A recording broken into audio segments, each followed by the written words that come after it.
ఈరోజు ఒక మంచి నమ్మకం మంచి అనేది గెలిచింది.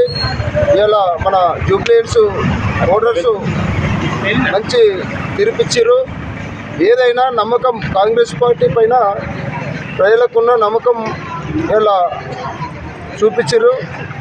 గతంలో కూడా కాంగ్రెస్ ప్రభుత్వము అక్కడ రాజశేఖర రెడ్డి గారికి చూసుకుంటే కూడా ముత్యం రెడ్డి గారు కానీ మన నాయకులందరూ కూడా ఇవాళ రేవంత్ రెడ్డి కానీ శ్రీనివాస్ రెడ్డి అధ్యక్షతన కాంగ్రెస్ పార్టీ అన్ని వర్గాలకు కూడా ఇప్పుడు కాదు గతంలో కూడా అందరూ విద్య కానీ వైద్యం కానీ వ్యవసాయం కానీ అన్ని రంగాల ప్రజలను కలుపుకపోయి సత్తా దమ్ము ఒక కాంగ్రెస్ పార్టీకే ఉంది, రేవంత్ రెడ్డికే ఉంది. కాబట్టి ఆ నమ్మకము మన జూబ్లీహిల్స్ ప్రజలు రుజువు చూపించారు. కాబట్టి రేపటి స్థానిక సంస్థల ఎలక్షన్లలో మన దుబ్బాక ప్రజలు కూడా మన దుబ్బాక ఓటర్స్కి ప్రజలకు అందరికీ నమస్కారం చేస్తున్నా. రాష్ట్రం అంతా మారినా కానీ మన దుబ్బాక ప్రజలు మారరా అని చెప్పి నేను రిక్వెస్ట్ చేస్తున్నా.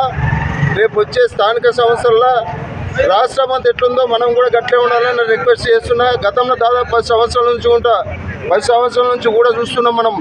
మన కొత్త ప్రభాకర్ రెడ్డి గారు 10 ఇయర్స్ ఎంపీగా చేసిండు, ఎమ్మెల్యేగా చేసిండు. ఎక్కడి రోడ్స్ కూడా అక్కడనే ఉన్నాయి, ఎక్కడ స్కూళ్ళు అక్కడనే ఉన్నాయి, ఎక్కడ మార్కెటింగ్ వ్యవస్థ అక్కడనే ఉంది. ఇలా సిగ్గుచేటైన విషయం 10 సంవత్సరాలు చేసి ఇలా మన కోడి కూతలు కూస్తున్నారు. ఈ రోడ్ ఇటుంది, ఆ రోడ్ ఏం చేసిరని ఏం మాట్లాడుతున్నారు, ఏం సంగతి ఒకసారి అర్థం చేసుకోవాలి. ఇదాంతోనన్నా మీకు బుద్ధి రావాలి, కళ్ళు తెరవాలి. ఈ జూబ్లీహిల్స్ ఎలక్షన్స్తోని టీఆర్ఎస్ నాయకులు కానీ బీజేపీ నాయకులు కానీ ఇలా రాష్ట్రంలో అభివృద్ధి కానీ రేవంత్ రెడ్డి వచ్చిన తర్వాత అన్ని వర్గాల ప్రజలకు కానీ ఎట్లా జరుగుతున్నదో గతంలో మీరు ఏం చేసిరు అనేది ఒకటి కళ్ళు తెరిచి బుద్ధి తెచ్చుకోని చెప్పి మాట్లాడాలని చెప్పి నేను డిమాండ్ చేస్తున్నా. ఈ సందర్భంగా రేపు స్థానిక సంస్థల్లో కూడా ఇదే రీతిగా మన కాన్స్టిట్యున్సీలో అన్ని స్థానిక సంస్థల జడ్పీటీసీ కానీ ఎంపీటీసీ కానీ ఎంపీపీ కానీ సర్పంచులు కానీ పెద్ద మొత్తంలో కాంగ్రెస్ పార్టీకి ఇచ్చి డెవలపింగ్లో ముందుకు పోదని చెప్పి కోరుకుంటున్నా. ఈ అవకాశం ఇచ్చిన అందరికీ కూడా ధన్యవాదాలు. జూబ్లీహిల్స్ నియోజకవర్గ ప్రజలకు ప్రత్యేక ధన్యవాదాలు తెలుపుతున్నాం. ఎందుకంటే వాళ్ళు ఒక మంచిని గుర్తించిండ్రు. ఇన్ని సంవత్సరాలు మేము పనికిరాని పార్టీకి ఓట్లేసి ఆ జూబ్లీహిల్స్ నియోజకవర్గాన్ని ఖరాబ్ చేసుకున్నామనే ఉద్దేశంతో వాళ్ళు ఇలా రేవంత్ రెడ్డి పెట్టినటువంటి అభ్యర్థిని గెలిపించి వాళ్ళు మంచి పని చేసినారు. వాళ్ళకు ప్రత్యేకంగా ధన్యవాదాలు తెలియజేస్తున్నాం. అదేవిధంగా ఇలా దుబ్బాక ప్రాంతంలో కూడా ప్రజలు చాలా ఆలోచించాలి.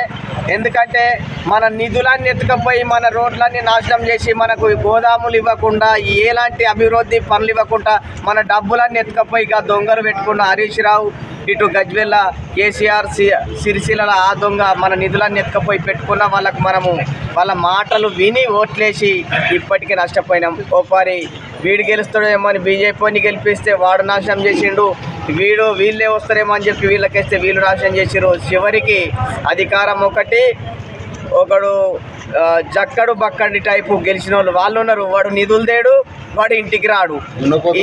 ఇద్దరిని పనికిరాని వాళ్ళని గెలిపించుకొని దుబ్బాక సర్వనాశనం అయిపోయింది. కాబట్టి రేపు స్థానిక సంస్థలలో జెడ్పీటీసీ, ఎంపీటీసీ సర్పంచులను కాంగ్రెస్ అభ్యర్థులను గెలిపించుకొని ఈ ప్రతి గ్రామాన్ని అభివృద్ధి చేసుకోవాలని చెప్పేసి దుబ్బాక ప్రజలకు ప్రత్యేకంగా కృతజ్ఞతలు తెలియజేయాలని చెప్పి దయచేసి మీరు దుబ్బాక ప్రజలు ఆలోచించాలని చెప్పేసి ఈ సందర్భంగా తెలియజేస్తున్నాం. నాకు తెలిసి మనం 3 సార్లు నష్టపోయినాం, తప్పుడు ఆలోచనలు చేసి 3 సార్లు నష్టపోయినాం. కాబట్టి అలా ఏదైతే జూబ్లీహిల్స్ ప్రజలు నిజంగా వాళ్ళు మంచి ఆలోచన చేసిరు, వాడు 3 సార్లు నష్టపోయారు. కాబట్టి 4వసారి మంచి ఆలోచన చేసిరు.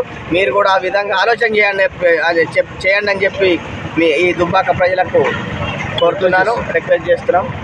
జై కాంగ్రెస్.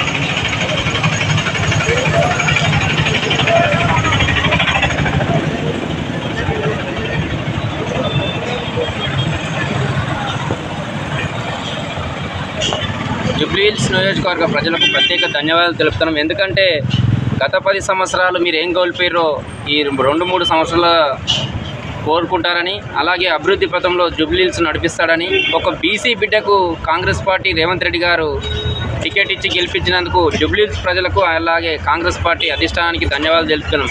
ఎందుకంటే మేము బీసీల కోసం పోరాడేటోళ్ళం. బడుగు బలహీన వర్గాల కోసం కాంగ్రెస్ పార్టీ పనిచేస్తుందని మరోసారి రుజువు చేసిన కాంగ్రెస్ పార్టీకి ధన్యవాదాలు తెలుపుతున్నాం. అలాగే ఇప్పుడు 10-15 సంవత్సరాలు మన దగ్గరనైతే ఎట్లా నష్టపోయారో జూబ్లీహిల్స్లో కూడా ఆ విధంగానే నష్టపోవచ్చు. కాంగ్రెస్ పార్టీ వచ్చిన తర్వాత అనేక సంక్షేమ కార్యక్రమాలు చేసి పేద ప్రజలకు మంచి చేస్తుంది. ఇలాంటి పార్టీని గెలిపించిన ప్రజలకు ధన్యవాదాలు తెలియజేస్తూ దుబ్బాకలో కూడా మన కాంగ్రెస్ పార్టీ గవర్నమెంట్ ఉంది. మన పల్లెలలో మనోళ్ళు గెలవాలి, కాంగ్రెస్ పార్టీ వాళ్ళు గెలవాలి. ఇప్పుడు దుబ్బాకలో టీఆర్ఎస్ అయినా గెలిపించారు, ఎంపీగా బీజేపీ అయినా గెలిపించారు. కాంగ్రెస్ వాళ్ళు మన జిల్లాలో లేరు. కాబట్టి మన గ్రామాలు అభివృద్ధి చెందాలంటే ప్రతి ఊర్లో వార్డు మెంబర్ నుండి ఎంపీటీసీ, జెడ్పీటీసీ, సర్పంచ్ వరకు కాంగ్రెస్ పార్టీ అభ్యర్థులను గెలిపించి ఊర్లను అభివృద్ధి